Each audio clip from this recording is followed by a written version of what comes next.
Hi, welcome back to this channel, Tea Time with Peace and Joy. This is Doris. So today we are going to continue to talk about how to help your child or children to adapt to the new environment. So we talk about 7 points, 7 tips already, and today is tip 8. So on tip 8, I would say spend more time with them. Because sometimes it's hard because you are facing the change as well, right? And sometimes you are the busiest at this time, but yet spending time with them is a really important thing and is a good investment. Why is that? Because when parents are spending time with children, they feel the self-worth. They feel like I'm worth it, and that is helping in a way to make them feel more secure in the new environment. They know that no matter what, mom or dad is still spending time with me. We will be together, so I'm not facing it alone. I can always come back to them if I have any problems, any questions. So it is a good idea to actually spend even more time with them to help them look forward to it, knowing that, it's not just me facing this change, it's our entire family facing the change as a unit, and we can do it together, which is really important to children.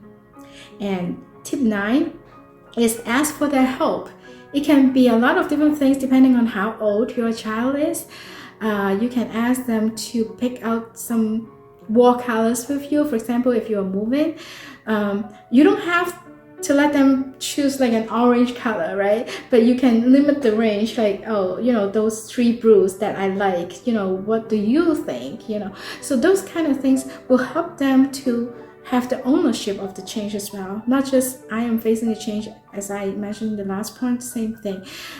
It's not just they want to change it and I am following along. No, that is part of your change as well, so we are doing it together as a family. So when they have the ownership, when they feel like that is part of their change, they are more likely to be able to do something about it. Like they would want to do something about it.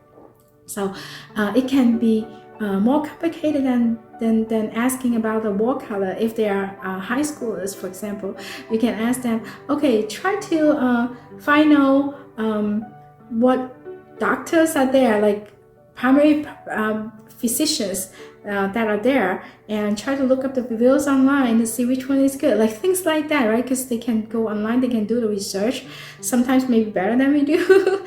You can, of course, double check, but at least they may help you narrow down certain things, or at least if you train them on that. Another thing is when they go to college, they know how to do those things as well, so it's a win-win situation.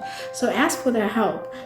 And number 9 is to have a routine. It can be like a family thing that you always do. It can be a family tradition. It can be a routine. Help them to stay the same, like for a certain part of it. So then they feel like, it's not a super big change that I cannot face. It's too much for me to handle. It's not like that at all.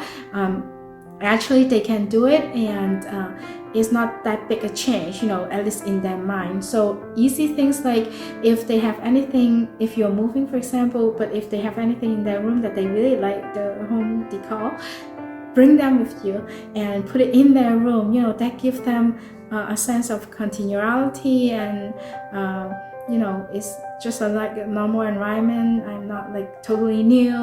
For all the things that are totally new for me, it's not like that.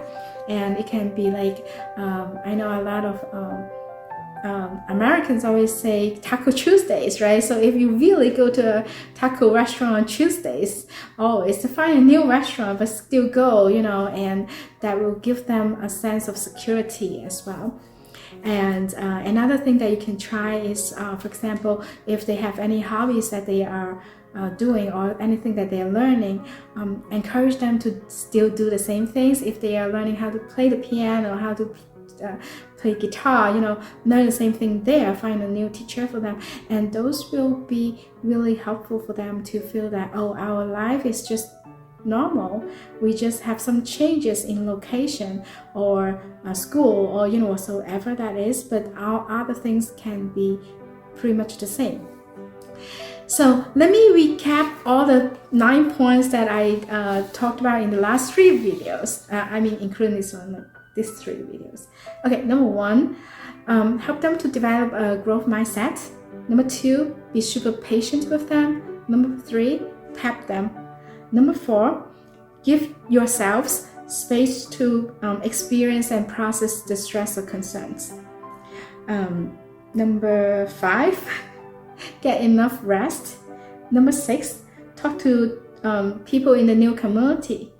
Number 7, help them to establish their social network. Number 8, I have some problem with the numbers. Number 8, spend time with them. Number 9, ask for their help. And number 10, keep the same routine or family tradition so that they feel more secure.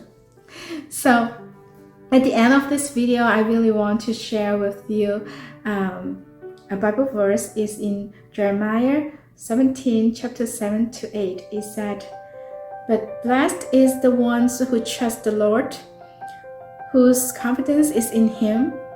They will be like a tree planted by the water that sent out its roots by the stream.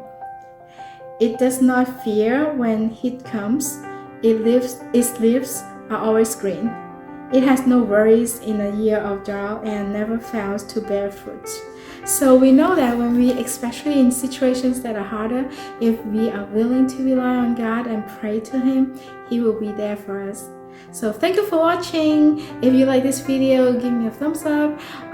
If you find this helpful, share it with your friends.